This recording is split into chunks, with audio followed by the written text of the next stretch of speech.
பா வந்துட்டு 4 வகைகள் படும். அவை வெண்பா, ஆசிரியப்பா, கலிப்பா, வஞ்சிப்பா. நமக்கு போன டைம் டிஎன்பிசில வந்துட்டு கேட்டிருந்தாங்க. பொறுத்துகள கேட்டிருந்தாங்க.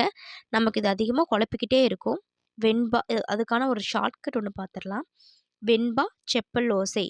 வெண்பா வந்துட்டு செப்பல் போட்டுட்ருப்பாங்க. அதனால வெண்பா, செப்பல் ஓசை. ஆசிரியப்பா, அகவல் ஓசை. ஆசிரியர் நம்மளே அதட்டிட்டே இருப்பாங்க, திட்டிட்டே இருப்பாங்க இல்லையா? ஆசிரியப்பா, அகவல் ஓசை. இன்னொன்னு கூட நீங்க பாருங்க. அ, ஆ இது நெடில், குறில் 2மே வந்துச்சுன்னா தான் நம்ம ஆப்ஷன்ல கூட போட்டுறலாம். ஆசிரியப்பா, அகவல் ஓசை. களிப்பா நாம வந்துட்டு இந்த பள்ளிக்கு போடுறோம் இல்லையா? இந்த போட்டோமா, களிப்புனா மகிழ்ச்சின்னு ஆயிரும். அப்ப களிப்பானா துள்ளல் ஓசை. நம்ம மகிழ்ச்சியா இருந்தோமா துள்ளிட்டே இருப்போம். களிப்பா, துள்ளல் ஓசை. வஞ்சிப்பா, தூங்கல் ஓசை. நம்ம வீட்ல தூங்கிட்டே இருந்தோமா, நம்ம அப்பா வந்து நம்மள திட்டிட்டே இருப்பாங்களா? தூங்குனா திட்டுவாங்க. திட்டுறது பேரு வஞ்சிப்பா. தூங்கல், வஞ்சிப்பா. தூங்குனா வஞ்சிப்பா.